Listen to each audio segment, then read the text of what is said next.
And here is the completed fidget stars made out of the glow-in-the-dark filament. And fun little toys to play with. They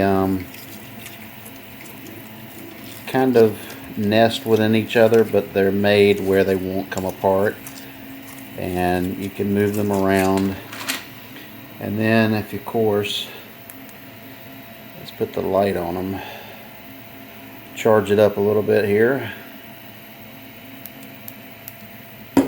And we get the glowing. So, pretty cool. Let's charge up both sides.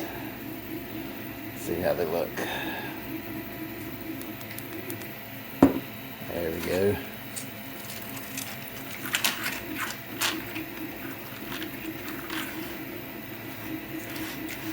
And that is the 3D printed fidget star made out of glow-in-the-dark filament.